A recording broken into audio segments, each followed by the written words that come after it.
Shooting सुरू होती. तर तिची गाडी खराब झाली तर ती आपल्या तो उद्धटपणामध्ये डॉक्टर चौबेकडे ती आली. बोले गाड़ी चाहिए कितना पैसा होगा बता. बोले गाड़ी नहीं मिलेगी. डॉक्टर चौबे बोला गाड़ी नहीं मिलेगी. बोले क्यों नहीं मिलेगी, गाड़ी मेरी है, क्यों मिलेगी. तुम सेलिब्रिटी हो, तुम अपने घर के सेलिब्रिटी हो. How can you rule my life, how can I dictate you, how can I dictate me what to eat and what not to eat. काय खावं काय खाऊ नये हे तुम्ही मला सांगणार का. बाजार मांडलेला आहे, अख्खी जनरेशन नष्ट करायच्या मागे लागलेले आहे. ज्यावेळेस बर्थडे सेलिब्रेशन सिनेमामध्ये दाखवतात की शॅम्पेनच्या बाटल्या उडवून बर्थडे सेलिब्रेशन दाखवलं लागतं. कुठे समाजामध्ये घडतं आहे हो. म्हणतात ना की सिनेमामध्ये समाजामध्ये जे घडतं ते दाखवलं जातं. सध्याची परिस्थिती अशी झालेली आहे की पहिले सिनेमामध्ये दाखवतात, नंतर ते समाजामध्ये घडतं. जागा होणं गरजेचं आहे.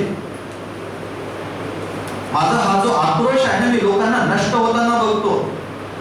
रियालिटी शोच्या माध्यमातून फक्त 10-15 कुटुंब उभे राहतात आणि हजारो कुटुंब नष्ट होतात, याची जाणीव आहे. मला तर असा दिवस बघायचा आहे की टीव्हीचा जो टीआरपी आहे इतका लो आला पाहिजे की टीव्ही चॅनल नावाची गोष्टच बंद झाली पाहिजे, बंद व्हायलाच पाहिजे. अशी जर काही संकल्प घेऊ शकत असाल तर तो तेव्हा मी and Swami Vivekananda, the difference आहे ना. Vivekananda is the man of character, very strong will power. Vivekananda म्हणतात की believe not because it has been said by your forefathers, believe not because it has been written in your scriptures, experiment, find out yourself. स्वतःची बुद्धी वापरा ना, प्रश्न केले पाहिजे. मी म्हणत असतो की आईने जर म्हटलं की मंदिरात जा, आईला हात जोडून विनंती करायची की आई तुझं म्हणणं मला पटतं, पण मला याच्या मागचं विज्ञान समजावून सांगशील का. मी आणखी चांगल्या रीतीने मंदिरात जाऊ शकेल. जन्मभर मंदिरात जातो, पण मंदिरात जाणाऱ्याच्या चेहऱ्यावर तर जसं तेज पाहिजे, जसा बदल पाहिजे, तो बदल तर काही दिसतच नाही. जन्मभर हरिपाठ करता देवाची येद्वारी उभा क्षणभरी तेने मुक्तीचारी साधे येल्या. कोणत्या मुक्ती तुम्ही प्राप्त केल्या हो, प्रश्न करायला पाहिजे. मग माऊली खोटे बोलले काय, ज्ञानेश्वर महाराज खोटे बोलले काय, त्यांचं कॅरेक्टर बघून असं वाटतं का ते खोटे बोलले असतील म्हणून. नाही. मग याचा अर्थ आपला एक्सपेरिमेंट जो आहे कुठेतरी फसलेला आहे, आपला एक्सपेरिमेंट जो आहे कुठेतरी चुकलेला आहे. आपण कदाचित होऊ शकते की पुस्तक उलटं पकडलेलं आहे, किंवा जो मॅप आहे तो मॅप उलटा पकडला, त्यामुळे आपण वेगळ्याच डायरेक्शनने निघून गेलो. आपलं जे काही जीपीएस जे आहे ते काहीतरी चुकीचं दाखवत आहे. तर विचार करायला पाहिजे ना स्वतः. विवेकानंद वारंवार सांगतात की विचार करायला शिका, विचार करा. मी तुम्हाला काही सांगितलं, तुम्ही मुकाटपणे ऐकून घेतलं, काहीही प्रश्न न करता विवेकानंद फार दुःखी होते. आणि विवेकानंद काही बोलले आणि तुम्ही त्यांना प्रश्न केला, विवेकानंदांना फार आनंद होईल. प्रश्न करायला शिका. सर्व प्रश्नांची उत्तर मिळतील मी असं म्हणणार नाही, पण तुमच्या आतमधली जी जिज्ञासा आहे त्याच्यानुसार हेतू चांगला पाहिजे. हे तुमची जे टीव्ही शो वगैरे होतात, उगाच चर्चा वगैरे घडवून आणतात, मी त्या चर्चेचा समर्थक नाहीये. चर्चा ती प्रामाणिक चर्चा असावी. त्यामुळे माझी पद्धत कशी आहे की मी कुठेही असो, देहरादून असो, दिल्ली असो, मुंबई असो, पुणे असो, प्रत्येक ठिकाणी मी माझा नंबर डिक्लेअर करतो, अनाउन्स करतो की जर तुम्हाला वाटत असेल की हो प्रांजळपणे प्रामाणिकपणे जर चर्चा करायची असेल, I am always for that. If you have got any better option than me, I will welcome that option. चांगल्याला चांगलं म्हणायला शिकलं पाहिजे, चांगल्याला चांगलं म्हणणं शिकलंच पाहिजे. एखादी व्यक्ती जर चांगलं करत असेल, त्याच्यापेक्षा जर बेटर ऑप्शन असेल तर तुम्ही बेटर ऑप्शन द्या. त्याच्यापेक्षा जर चांगला विकल्प असेल तर तो विकल्प तुम्ही त्यांच्या समोर मांडा की हो हा एक चांगला विकल्प होऊ शकतो. याला म्हणतात वैज्ञानिक दृष्टिकोन. आणि विवेकानंद पुरस्कर्ते होते वैज्ञानिक दृष्टिकोनाचे. त्यांना अभिप्रेत होता वैज्ञानिक दृष्टिकोन. वैज्ञानिक दृष्टिकोन म्हणजे टेक्नॉलॉजिकल दृष्टिकोन नव्हे. एक लक्षात घ्या, टेक्नॉलॉजीचा नेहमी संबंध मार्केटशी असतो. टेक्नॉलॉजीचा संबंध ऍज अ सायन्सशी नसतो. सायन्सला फक्त ते एक्सप्लॉइट करतात आणि मार्केट वाढवतात. अल्बर्ट आइन्स्टाईनने E=mc² हे शोधून, म्हणजे त्यांना दर्शन झालं त्याचं, त्याच्यानंतर त्याचा आधार घेऊन न्यूक्लिअर एक्सप्लोजन जे झालं त्याच्यासाठी अल्बर्ट आइन्स्टाईन ते कारणीभूत नाहीये. चुकीच्या हातात गेल्यामुळे ते सगळं झालं. तसंच धर्माच्या बाबतीत सुद्धा तेच होतं. ज्यावेळेस तो धर्म मार्केटिंग करणाऱ्याच्या हातामध्ये जातो, ते पैसा कमावण्याचं साधन होऊन बसतं, ते चैतन्य निर्माण करण्याचं साधन राहत नाही. त्यामुळे बघा मंदिराचा बाजार खूप मोठा बाजार आहे. जशी तुम्ही एक सिरियल वगैरे पॉप्युलर झाली की तिथल्या जो त्या सिरियलचा TRP वाढला की त्या मंदिराचं इन्कम पण वाढतं. सध्या जी ती कोणती सिरियल सुरू आहे ना ते शंकराविषयी, जय मल्हार, त्याचं जे मार्केटिंग आहे ते मार्केटिंग झाल्यामुळे तिथलं जे इन्कम आहे ते इन्कम वाढलेलं आहे. काही चुकीचं नाही इन्कम वाढण्यामध्ये, पण ते जे इन्कम आहे ते चांगल्या कामासाठी वापरता आलं पाहिजे. आताच माझं काही दिवसापूर्वी शिर्डी साई संस्थांचे जे आहे त्यांच्याशी आमचं निगोशिएशन सुरू आहे. आमचा प्रयत्न असा सुरू आहे म्हणजे रामकृष्ण आरोग्य संस्थान त्र्यंबकेश्वरचा की मंदिरांमध्ये जी काही संपत्ती आहे ती चांगल्या कामासाठी लागावी याच्यासाठी आम्ही प्रयत्नशील करतो आपल्या परीने प्रयत्न, जेणेकरून त्या मॅनेजमेंटला कन्व्हिन्स करायचं अरे तुम्ही तुमच्या तिजोऱ्या रिकामी करा. विवेकानंद आत्मजागरणाविषयी, हे आत्मजागरण झालं पाहिजे आपल्याला की आपलं सामर्थ्य समजून घेतलं पाहिजे. मी सुरुवातीला थोडंसं तुम्हाला लेवलवर आणण्यासाठी थोडा तुमचा आरडाओरडा केला की जेणेकरून थोडंसं ते इगो लेवलच्या खाली येणं गरजेचं आहे की आपण फार हुशार आहोत, आपल्याला फार कळतं, अशातला भाग नाही, निर्बुद्धपणे जगायचं नाही. सध्या काय झालेलं आहे, पूर्णच्या पूर्ण ऍड एजन्सी, पूर्णच्या पूर्ण बॉलिवूड, पूर्णच्या पूर्ण market, it is flourishing on weaknesses of human being and specifically women and children and youth. यांच्या वर्षावर पूर्णच्या पूर्ण मार्केट चाललेलं आहे. तुम्ही टीव्हीवर दाखवल्या जाणाऱ्या ज्या जाहिराती आहेत त्या जाहिरातींचं नीट अध्ययन करा. कसे कसे कॉम्प्लेक्सेस निर्माण केले, एक उदाहरण म्हणून सांगतो. तुम्ही सगळ्यांनी ती जाहिरात बघितली असेल की अंकल का टीव्ही डब्बा बघितलेली आहे. त्याच्यामध्ये काय मेसेज जातो सांगा तर मला. म्हणजे तो लहान मुलगा ते कार्ट एका मोठ्या व्यक्तीला तो चिडवतो आहे आणि म्हणतो आहे की अंकल आपके पास जो टीव्ही आहे ना डब्बा आहे, सरळ सरळ त्याचे जे स्पेसिफिकेशन द्या ना की आमची ही स्पेशालिटी आहे, HD मध्ये असं असं दिसतं, असं असं दिसतं. पण या जाहिरातीच्या माध्यमातून जे काही विष त्याच्या मनामध्ये घोळल्या जाते that is very dangerous. It's a type of hypnotism. तुम्ही संमोहन हा शब्द खूप ऐकलेला आहे, याला संमोहनच म्हणतात. टीव्हीच्या जाहिरातीवर इतका पैसा खर्च करतात ते मूर्ख नाही आहे. They are flourishing because of your mental weaknesses. Sairat काय, they are exploiting your weaknesses. त्यांना माहित आहे की मूर्खांचा बाजार आहे आणि मूर्खांना कसंही आपण मॅनिप्युलेट करू शकतो आणि यू गेट मॅनिप्युलेटेड. कारण की बुद्धीच नाही आहे ना, गायत्रीची उपासना झाली नाही आहे, त्या सूर्याची उपासनाच नाही झाली आहे. ओम भूर्भुवः स्वः तत्सवितुर्वरेण्यम भर्गो देवस्य धीमहि धियो यो नः प्रचोदयात्. बऱ्याच लोकांना तर नीट उच्चारण सुद्धा करता येत नाही. अहो, संस्कृतचं उच्चारण करायचं म्हणजे तुमची जी बॉडी जी आहे पूर्णपणे स्ट्रॉंग पाहिजे. ओम भूर्भुवः स्वः तत्सवितुर्वरेण्यम भर्गो देवस्य धीमहि धियो यो नः प्रचोदयात्. म्हटलं की ज्याच्यामध्ये जे महाप्राण वगैरे आहे छाती चांगली मजबूत पाहिजे. मंत्र काही फक्त असं काही टाइमपास साठी त्या ऋषीमुनींनी तयार केलेलं नाहीये. मननात्रायते इति मंत्र. तुम्ही त्याच्यावर मनन केलं तर ते एक्सपान्शन होतं and the more you get expanded the happier you become. आनंद वाढत जातो एक्सपान्शन जर असलं. तुमच्या जीवनामध्ये एक्सपान्शन असलं तर आनंद वाढत जातो. विवेकानंद म्हणतात की what is life and what is death. What is life, expansion is life. What is life? Expansion is life. And what is death? Contraction is death. शेवटी फाशीवर चढवणं म्हणजे काय, त्याला आपण कॉन्ट्रॅक्ट करत जातो ना, छोटे छोटे करत जातो, मग तो फाशी होते. आणि ते जर त्याचा जो सर्गफरन्स वाढत गेला, त्याचा परीघ वाढत गेला तर फाशी राहील का? ती फाशी राहणारच नाही. विस्तार हे जीवन मराठीमध्ये पण लिहून घ्या, इंग्लिशमध्ये घ्या. Expansion is life because you are going to be messenger of Swami Vivekananda. Mind you, you are messenger of Swami Vivekananda's message, the message of strength, message of self confidence, message of character, message of nation building, message of character building. Expansion is life, वाक्यावर येतो. Contraction is death. Spelling माहित नसेल तर प्रामाणिकपणे विचारा. त्याला साहस लागतं की हो मला माहित नाही. मला जे माहित नाही ना ते माहित असल्याचा आव अजिबात आणत नाही, पण जे माहित आहे ते अगदी कॉन्फिडेंटली सांगत असतो. Expansion is life, contraction is death. मराठीत विस्तार हे जीवन, संकोच किंवा स्वतःला मर्यादित करणं यालाच मृत्यू म्हणतात. Very simple definition. देखो क्या खाएंगे, कहाँ रहेंगे, ते इतना छोटा तुम्ही बनाले, इतकं छोटा स्वतः. त्या परमेश्वराने 2 हात दिलेले आहे. काहीतरी तर तुम्ही जीवनासोबत सिनेमा सुद्धा कुठे नीट बघता. जर 3 इडियट नीट बघितला तर राजू रस्तोगीचा तो डायलॉग आठवतो की नाही, जिंदगी के साथ कुछ ढंग का काम करेंगे, दॅट इज सेल्फ कॉन्फिडन्स. त्याच्या चेहऱ्यावरची सुरकुती सुद्धा हलत नाही. ते जिंदगी के साथ कुछ ढंग का तो कर ही लेंगे. अगोदर अशाच्या राजांचे किस्से ऐकायला मिळतात की आपली पूर्णच्या पूर्ण संपत्ती दान करून टाकायचे. बहुतेक विक्रमादित्याचं ते उदाहरण असावं. ते काय करायचे, काही वर्षानंतर पूर्ण जे संपत्ती आहे ती दान करून टाकायचे, पुन्हा सुरुवात करायची. अजित प्रेमजीच्या जीवनातली घटना आहे.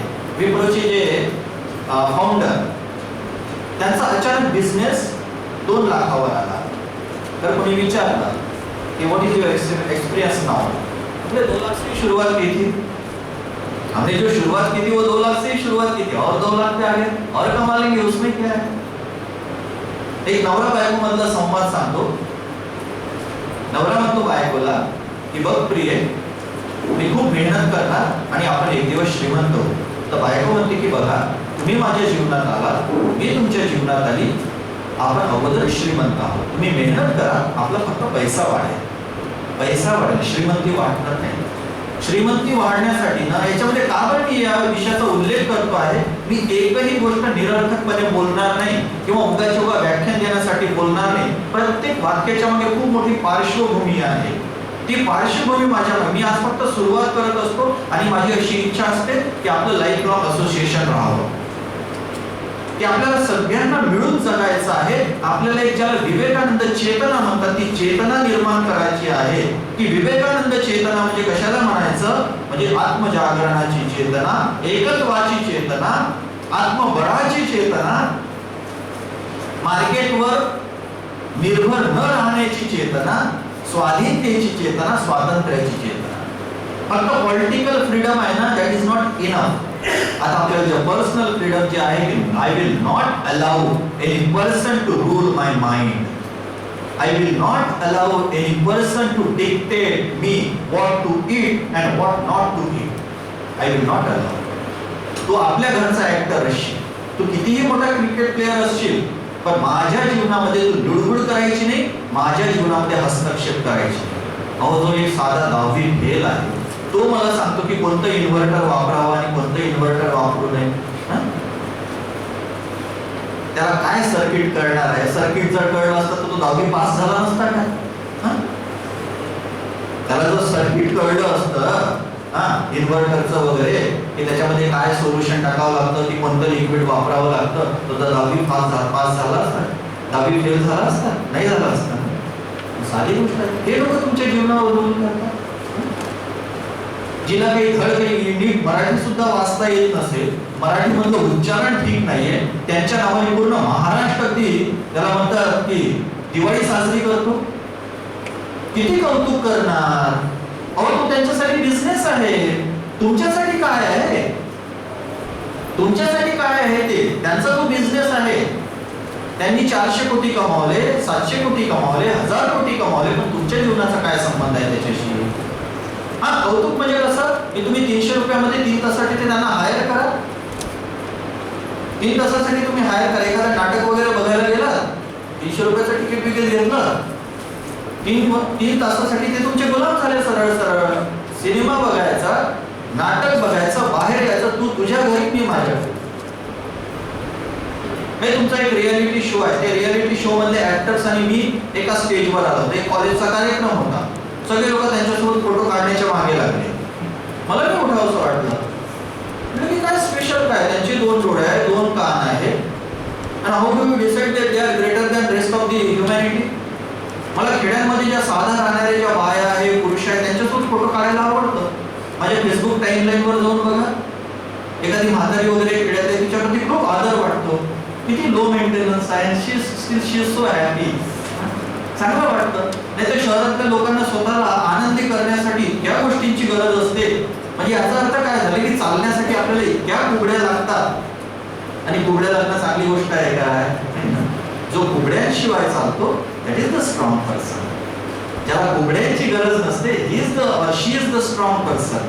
जो कुबड्यांच्या सहाऱ्याने चालतो, कुबड्यांचा आधार घेऊन चालतो किंवा चालते, that person is not strong person. आता बघा की आपल्या जीवनामध्ये आपण केलेले आहे. एक गमतीचं उदाहरण म्हणून तुम्हाला सांगतो की आपल्या जीवनात किती कुबड्या निर्माण झालेल्या आहेत. एक बाई सकाळी सकाळी उठली आणि तिने लिपस्टिक लावायला सुरुवात केली. तर नवरा विचारतो, हे काय ग, 6:30 वाजले, तू 6:30 वाजता लिपस्टिक लावते आहे? नाही म्हणते, माझा जो फोन आहे ना तो मला डिटेक्ट करत नाही. माझा जो फोन आहे तो मला डिटेक्ट करत नाहीये, कारण की त्याच्यामध्ये जो पासवर्ड टाकलेला आहे तो फेशियल पासवर्ड येतो ना, तर तो लिपस्टिक लावलेला आणि ते एकदम डीप लिपस्टिक असल्यामुळे तो फोन रिकग्नाइज नाही करत आहे. त्याला कळत नाही की काहीतरी वेगळी बाई आली आहे. तो कन्फ्युज होत आहे फोन. शेवटी ती मशीन आहे ना. किती हास्यास्पद आहे, विचार करा तुम्ही. आणि हे आपल्या जीवनात घडत आहे. ब्युटीची कन्सेप्ट चेंज होत आहे, आर्टिफिशियल होते आहे. सगळ्या ज्या वस्तू आहे ना, we are reducing ourselves to machines. आपण ह्युमन बीइंग आहोत हे कुठेतरी आपल्याला विसर पडत आहे. मी अगदी तुम्हाला उदाहरणासह हे तुम्हाला सिद्ध करून दाखवू शकतो. टेन्शन हा जो शब्द आहे हा ह्युमन बीइंगशी रिलेटेड शब्द नाही आहे. टेन्शन हा कशाशी रिलेटेड शब्द आहे सांगा तर? फिजिक्सशी रिलेटेड शब्द. तुम्ही मागच्या वेळेस ऐकलं त्याच्यातून उत्तर दिलं, ठीक आहे? नाही ना. फिजिक्सशी रिलेटेड शब्द आहे. Where do we use this word tension? Young modulus. Tension in? Tension in wire वगैरे असं याच्यासाठी टेन्शन. स्ट्रेस हा शब्द आहे, हाय फिजिक्सशी रिलेटेड शब्द आहे मोर ऑर लेस. स्ट्रेस वगैरे करतो. जर तुम्ही 100 वर्षापूर्वीचं जर लिटरेचर वाचलं तर तुम्हाला हा टेन्शन हा शब्द मनुष्यासाठी वापरलेला कुठेही सापडणार नाही. कोणाला जर सापडला तर मला दाखवाला. I am still in search of that word. की 100 इयर्स बॅक जेव्हापासून ते टेक्नॉलॉजिकल ऍडव्हान्समेंट सुरू झाली, आणि हे सुद्धा रिसेंटली बहुतेक 1950 वगैरेच्या नंतरचा हा शब्द असेल. सुरुवातीला तो युरोप अमेरिकेमध्ये आला असेल आणि आपल्याला माहिती आहे की युरोप अमेरिकेने काही तुटलेलं आपल्याला चाटायला खूप आनंद मिळतो. आपली आहेच ती वृत्तीच आहे. मी उदाहरण असेच देणार, तुम्ही निश्चिंत राहा. मला काही त्याची पर्वा नाही आहे की मी कुठे बोलतोय, कारण की आपली अवस्थाच ती झालेली आहे की त्यांनी थुंकलं की आपण चाटायचं. सॅन फ्रान्सिस्को वरून सचिन जोशी नावाचे गृहस्थ मला भेटायला आले होते. San Francisco, America. इथून मला एक गृहस्थ भेटायला आले, सचिन जोशी. त्यांना बघितल्यानंतर तुमच्या लक्षात सुद्धा येणार नाही की हा मनुष्य इतका मोठा आहे म्हणून. त्यांना आमच्या सहज गप्पा सुरू होत्या. त्यांना विचारलं की का हो, अमेरिकेमध्ये आणि भारतामध्ये काय फरक आहे? ते म्हणाले की स्वामीजी, सॅन फ्रान्सिस्कोच्या प्रत्येक कॉर्नरवर तुम्हाला योग स्टुडिओ दिसतील.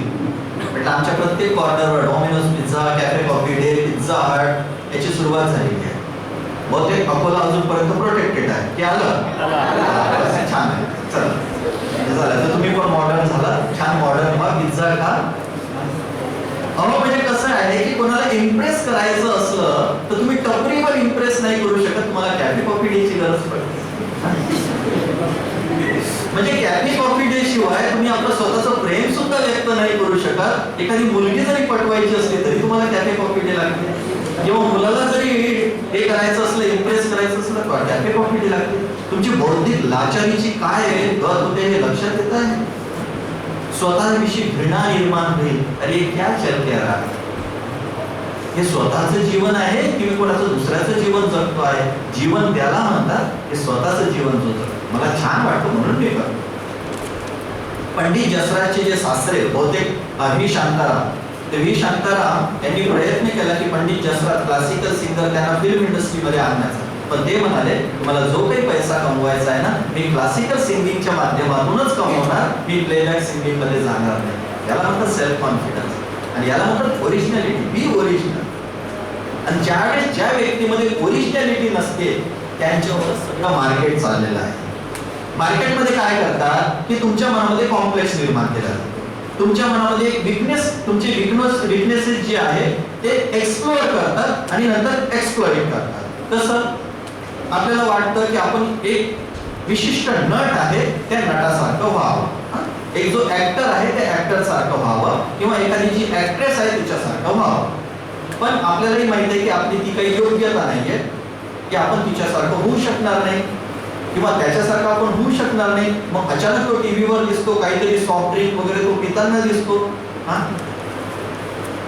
ऍक्च्युअल लाईफ मध्ये त्याच्यासारखं होणं तर शक्य नाहीये. पण एक गोष्ट आहे की जे आपण करू शकतो ती म्हणजे काय, कोको कोला नक्कीच पिऊ शकतो. मग त्याच्यासारखं आपण कोको कोला प्यायला सुरुवात करतो आणि कुठेतरी आपल्याला एक खोटं समाधान मिळतं की आपण त्याच्यासारखं झालो.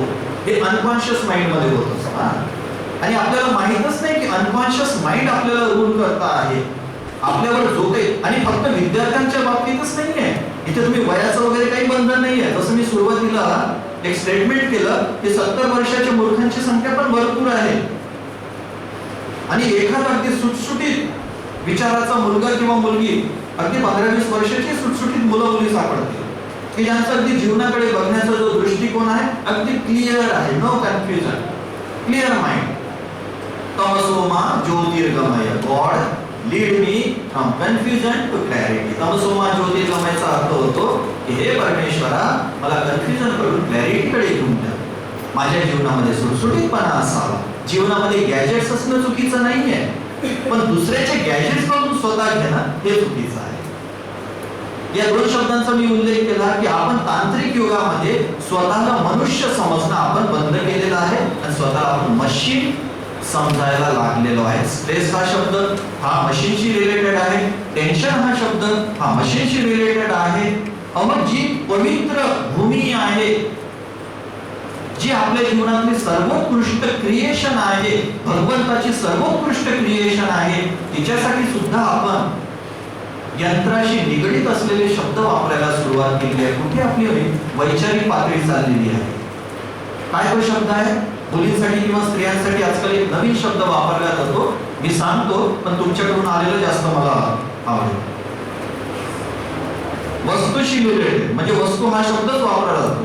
स्त्रियांसाठी आजकाल एक आदराची भूमिका घेऊन कोणताही शब्द वापरला जात नाही, वस्तू म्हणून एक शब्द वापरला जातो. बघा त्याच्यावर भरपूर कॉमेडी वगैरे पण होत असते. काय शब्द वापरतात? हा बरोबर ना, येऊ द्या ना तुमच्या, ठीक आहे, काही तोंडात घ्यायची पाहायची गरज नाहीये. ऍटम हा शब्द वापरला जातो. I am not cracking jokes, अजिबात नाही. मी सांगितलं ना की I am very good speaker, I know. मी मोठ्या मोठ्या सेमिनार मध्ये वगैरे जातो, इंटरनॅशनल असेंब्ली मध्ये पण गेलेलो आहे. त्यामुळे मला तुमच्या टाळ्यांची अपेक्षा नाहीये, कशाचीच अपेक्षा नाहीये आणि तुमचं फार कौतुक, म्हणजे म्हणतात की मनोरंजन करावं अशी माझी काही इच्छा नाहीये. ऍटम हा शब्द वापरतात. तुम्ही कधी ग्रॉसरी शॉप मध्ये, किराण्याचे दुकान, भुसारी मालाच्या दुकानात तुम्ही जाऊन बघा, तिथे वर लिहिलं असते की ऍटम्स. ऍटमचा अर्थ काय होतो? वस्तू होतो ना. ही स्त्री काय वस्तू आहे? त्या मुली काय वस्तू आहेत? कुठे चाललेलो आहोत? आणि तुम्हाला सुद्धा सांगतो, कारण की जो मुलींचा जो बावळटपणा आहे, सोपट जे विमेन एम्पॉवरमेंटच्या माध्यमातून जे आजकाल एक नवीन हेच निघालेलं आहे, स्त्रियांचा, सर्व स्त्रियांचा सन्मान वगैरे करण्याच्या भूमिकेचा मी नाहीये. शूर्पणखा मॉडेल जर असेल, पुतना मॉडेल जर असेल, तर